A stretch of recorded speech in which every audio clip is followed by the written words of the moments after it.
Hey, what's going on guys, Khraze here, welcome back to some more Outriders news and gameplay. Of course, today is the second day of the launch. Some hiccups here and there. It's very likely that you have some problems, maybe with the multiplayer, maybe with the connection, or disconnect should I say, or even more so you might have a few crashes here and there. Well, we will talk about all of that here in this video, as well as some really awesome workarounds. And of course, we're gonna talk about some upcoming updates that it seems the team is getting ready for the game. So as always, hit that like button if you enjoyed this video at any point, and let's jump right into it. So let's begin with this message right here. Of course, there is a documented Reddit thread that tracks all of the currently known issues, or at the very least the bigger ones like the stuttering, the crashes, some of the problems with some of the missions in the game that are causing these problems. So I will link that down below. I will also go over that in just a little bit with the workarounds, but in the meantime what I want to go over is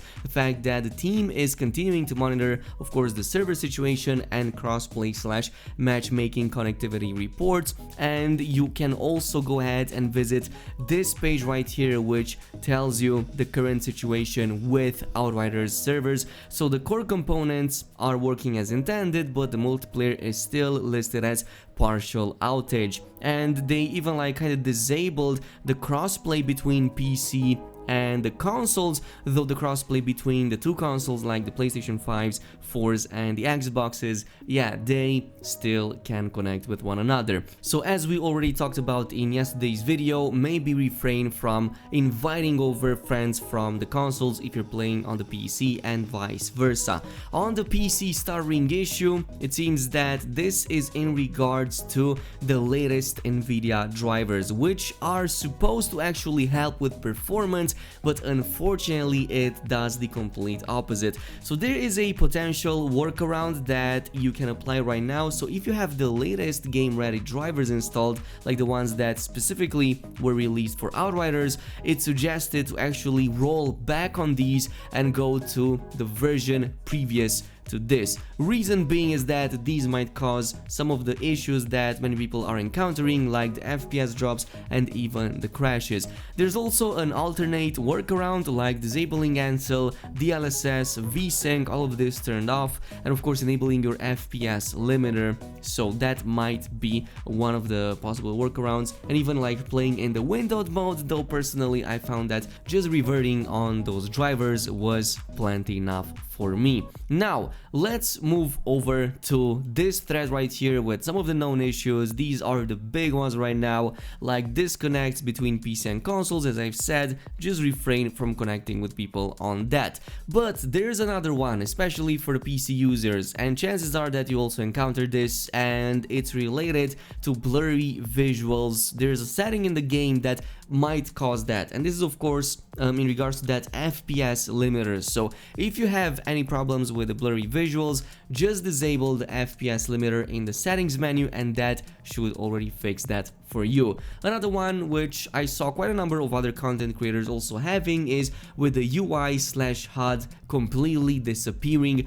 So it seems that the team is aware that there's an issue with this and it stops being visible after a while. So there's a temporary workaround, which is returning to the game lobby, then re-entering the game. Note that the issue may still reappear on a fresh boot. Please also check to see if Ansel has been disabled. If it has, please try enabling to see if this helps alleviate these issues. We will aim to fix this with a patch in the future. Now, a really nasty issue that exists currently in the game, which I'm not really sure if it's a bug or working as intended, is the fact that sometimes when you get key items from enemies to open up the next area, those keys can actually fall through, for example, grates, or if there's any spot beneath you that might be inaccessible, yeah, you might be in trouble because you can't get that anymore. Well, there is actually a workaround. One of them is to use the auto loot functionality, which should still result in the item being picked up. So what you have to do is to ensure that your auto loot filter is set to common, and then manually trigger the auto loot, which in this case is done either with the button H on the keyboard and mouse, or with the down button on the D-pad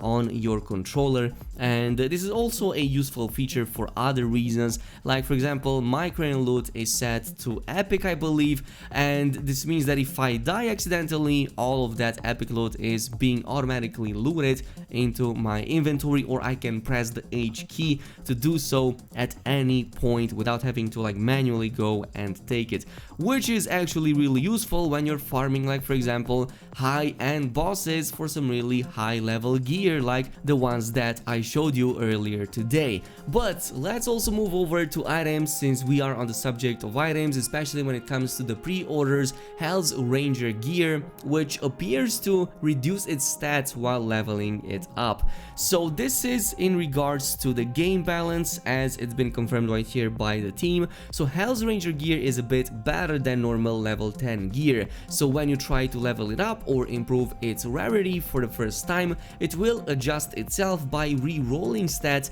in line with the existing game balance tables.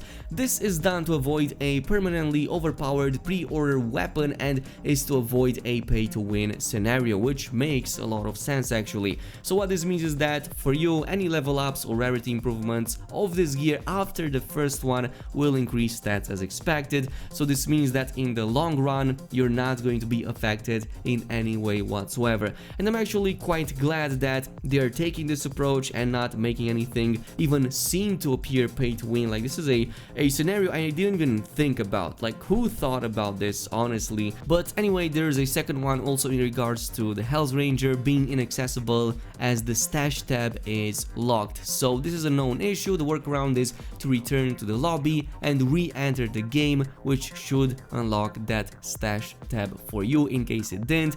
Personally, I have a different problem with this. The problem is that I have a pre-order version of the game, but I did not get a single Hell's Ranger item whatsoever, which I don't really mind too much, but you know what, at this point it's already too late. Hopefully on the other characters, or if I create a new character, maybe in that situation I will have them again. Totally let me know down below if you're also missing these like I am. But on a final note, the only thing I want to cover more is another starter slash stability issue fix that has been posted literally moments ago. So we have just pushed a config update to Steam that will ensure that DirectX 11 now launches as intended. Yesterday's launcher was not launching DirectX 11 properly, so DX 11 is the version that the demo was running with. Of course, it also had slightly lower performance than DX 12, but it was way more stable. So in order to do that, in order to have this version, all you have to do is to restart Steam to acquire the new config file, which will include a minor download, and after you restart, just launch Outriders in DX 11 mode from within your library, not your downloads. So basically you have to like put a -DX11 right there argument in order to make it start like that, I believe. So yeah, once you do that, it's probably going to fix all of those issues that you had, and you're probably going to also go back on the same kind of performance that you also had in the demo, which might or might not be a good thing for you. But this is it with the update. Thanks so much for watching. As always, don't forget to leave a like on this video, subscribe and activate that notification bell, and I'll see you guys in the next one.